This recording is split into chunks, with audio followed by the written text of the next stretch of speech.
नामा नामा आंनासो खरसा गैलांजोब्बाय ओइ मा होनदोंलाय नों मा होनदों नोंलाय मेगन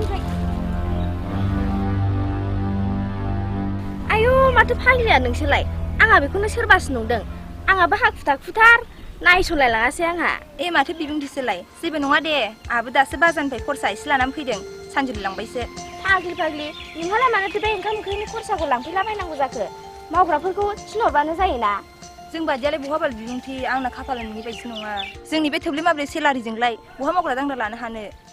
बिदिसो दालाय गावहालाय माथो मावोनो गावहा प्राइभेट कम्पानियाव कम्पिउटार अपारेटर खामानि मावो आंहाथ' बिब्दिनोसै टिउसन फोरोंबायनानै दानफायाव 5,000 मोनो बेजोंनो सोलिनांगौ है स्टुपिड नोंजोंलाय माथो जानो आं नोंखौ सिगाङाव मा बुंखायामोन नोंनि अबस्थाखौ नुखानानै जानला मोनला निखावरि हौवाजों मोजां मोनलायनायनि बाराव गोजाव नाङा होननानै दा आंखौ नुबाय आंनि हौवाया दानसेयाव 1 लाख रां मोनो जेनिबो आंखाल गैया आंहा आं दा जेखौ खालामनो गोसो बेखौनो खालामनो हायो जाबाय बिबुंथि बारा दाबुंसै दालाय माथो खालामबावनो अखाया हाखांबाय फुख्रि हमनानै जेबो मुलाम्फा गैला जेसेबां उन दाहा खालामो मानो बिबुंथि थांखांनाय समखौ मालाबा मोनफिनला थादो आं थांनोसै उनाव सावरायलायफिनसै दे थांदो आरो खोनासंलाय जोंनि क्वार्टारा बै बाजार खाथियावनो मालाबा हाबलां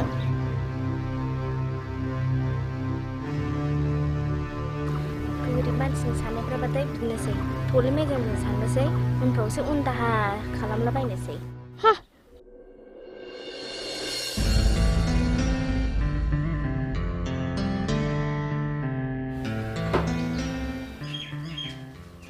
बिमा आंनि अफिसाव थांसैमोन ओंखामा जाबायबा हटेल थां आं जाखानानै थांसै बिफा नों दा हटेलाव जाबोदोहाय आं रुवाथि गैयैखायनो बानाय मोननानै संथ'वाखैमोन हालदैयाबो न'आव थांनाया दासिमबो फैया नालाय बिमा आंथ' जेरावखि जाया जानो हासिगोन दे नाथाय दा गथ'आ टिउसननिफ्राय फैबा माखौ जागोन दे गथ'नि थाखायलाय माखौथो सिन्था खालामदों आं अनलाइनाव अर्डार हरखाजोब्बाय दा नोंल' हटेलाव थांनानै जायोबानो जाबाय दे बिदिब्ला आं थांसै दे थांदो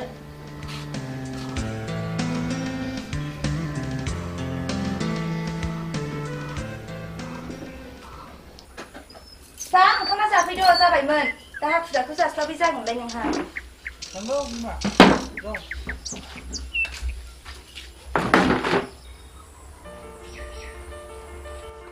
हाबाब बिमा दिनै माब्लाबानो रेडि जाथारबायबो जाया जाबाय सोरबा बे साथामनिल' ओंखाम ओंख्रि संनायखौनो गासै एखमबा हास्लाबा जास्लाबलाङा दा खामानिखौनो माला मोनहोनो होननायनि माबालै बिमा जों खामानि मावग्राफ्रा अफिसारफोरनि सिगां थाङाबालाय बोरै जालायखो मालायनि सिङाव थानानै खामानि मावनाया उफाय गैयालै बिमा दे जाबाय जाय गोदो थां ओंखामा खुरखाबाय आं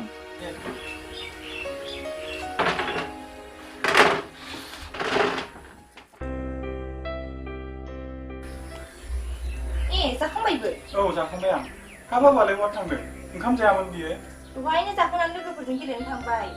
हाब माब्लाबानि गेलेनोसो थांलायबाय बियो स्कुल बन्द'जों जाबजों साबद्रायथारबाय बेहा औहाय मा जाबावगोन बिसोरनि दिनाव लेखाफोरखौनो रोंनाय नंलासो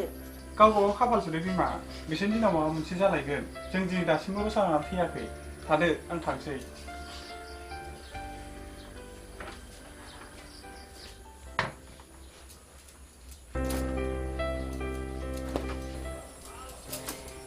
ओइ बिमा आं थांबाय बिफा माबामोनहाय आरो माथो माबामोन जालायखो माबाहाय बिफा गोदो आंजों कलेजाव ज' फरायजाबनाय आं मैयासो बाजाराव थांबा लोगो मोनबोदों बिहाबो बाजार खाथियाव थाफैबायनो बेखौनो दा बाजाराव थांथावथाव फिसालानि बार्थडेखौ खिथाहैनां फैयो खोमा दे थां दा थाबल' फै बे कर'ना बोथोरफ्राव गोदो गोला थालाबायनो नाङा थादो थांसै आं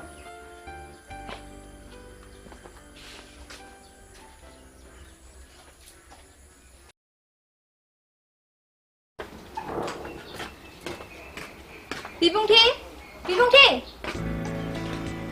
आयौ माथो निजिरासोलाय फै जिराय फै दे जिराय फै हा सोङै फैखो ना माखो आंहा बै खाथियावनो लोगो दं बिनावनो सोंनानै फैबाय आं दाना मा मोनजाबावनांगौ होनबा रुवाथियाबो न'आव थानानै फैयाखैहाय जारला जाथारबाय आंहा जानाय लोंनायखौनो अनलाइनावसो अर्डार हरनानै जागासिनो आङो नाङाहाय जेबो गोबाव जानायखायसो मोजां गाज्रि खौरां लानो फैदों दाखालिबो मोजां रायलायनाय जायासै दे मोजां माबाहाय बिराद जारलासो मोनथारबाय आङो डिउटियाबो बे गामि एरियायावसो गोलैबाय नालाय भारा न'फोरखौनो मोजांखौनो मोना सिटिफ्राव थायोब्लाथ' एसि नङाबा थाखाथारा आङो माथो खालामबावनो उफाय गैया दान मोनथामल'खा थाथ'नोसै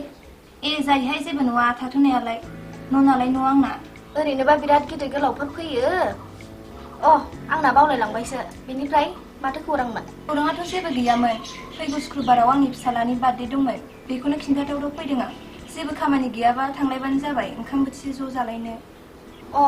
थांनायाथ' थांजागौमोनहाय बबे हटेलावथ' लादों प्रग्रामफोरखौलाय आं मोजां गिदिर प्रग्राम नङाबा थाङाहाय हाब बहा जों बायदियालाय हटेल रेस्टुरेन्टफ्राव प्रग्राम लानो हानोहाय ओरैनो न'आवसो जाब जुब खालामनो नागिरदां गथ' बुंबाय थानायखाय हाबाब बिदिबा आं सहैनाय नंलादां बिदि फिसा फिसौ प्रग्राम होबाथाय आं थांनाया बिराद गोबावसै गोदो लोगो दोगो जा थांबाय दा हले आंजों जानाय नंलाहाय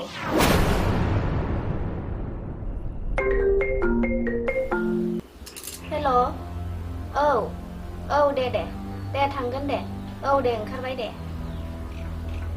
बिदिब्ला निजोरा आंनाबो लोगोफ्रा बबेबा पार्कआव बेरायनो लेंहरलायबायसो थांदो बिदिब्ला दे होमबा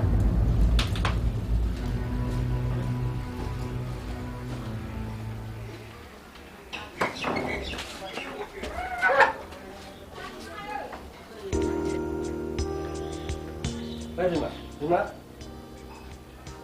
माथो जाबोलायखो अफिसाव थांनायालाय मानोथो फैफिनलायखो माबालै बिमा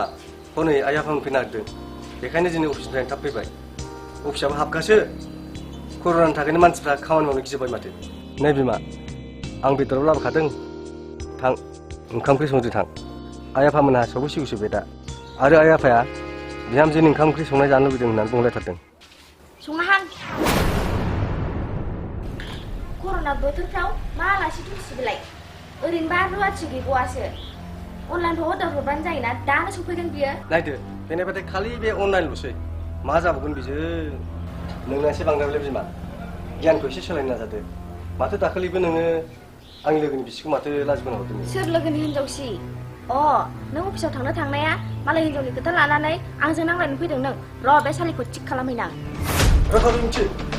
नों आंनि सिगाङाव दाना गिदिर बाथ्रा बुंनो हाला जाबाय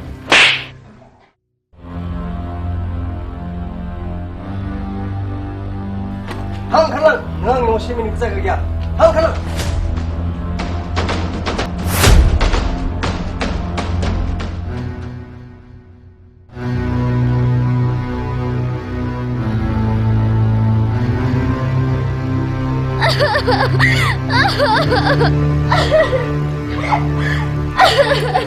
सोमखोर मा जादों फिसा मानि दावराव-दावसि आफा बे आंनि फंसेबो खोथा खोनासंला आरो आंनि लोगोल' नङा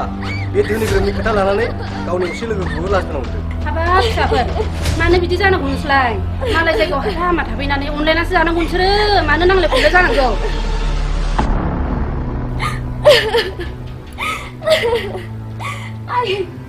आंखौ निमाहा होदो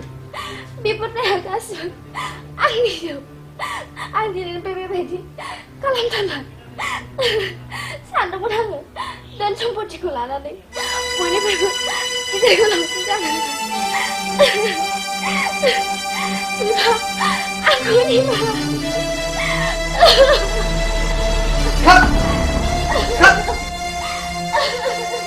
आं नोंखौ निमाहा होगोन नों नोंनि गोसोखौ बुजिनो हाबायब्ला आं नोंखौ निमाहा होगोन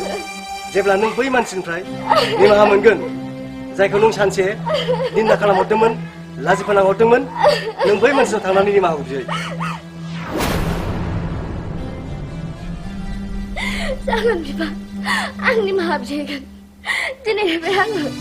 बयजोंबो गोरोबनानै थानो नाजागोन जाबाय फिसा जाबाय नों गावनि गोरोन्थिखौ हमदांनो हाबाय संसाराव धोनि गोरिबा रावबो गोसो जानानै जाया बेफोरो गासैबो इसोरनि माया गेलेनायसो बे संसारा साननैसोनि रंजासालि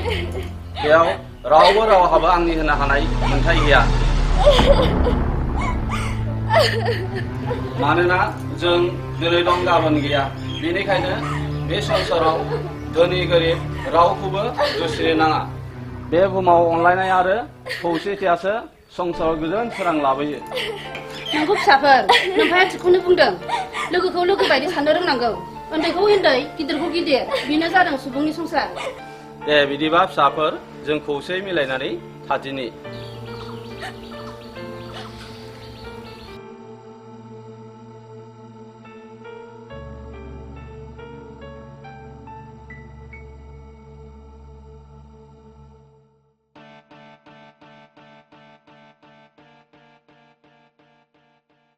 हेल' खुलुमबाय जोंनि केरि प्रडाक्सन चेनेलखौ अननानै साबस्क्राइब खालाम आरो भिडिअखौ नायनानै मोजां मोनोबा लाइक आरो कमेन्ट खालाम आरो लोगोसे शेयार खालामनो दाबाव आरो नेक्स्ट भिडिअ फैगासिनो दं नोंथांमोना नायनो दाबाव गोजोन्थों गोजोन्थों गोजोन्थों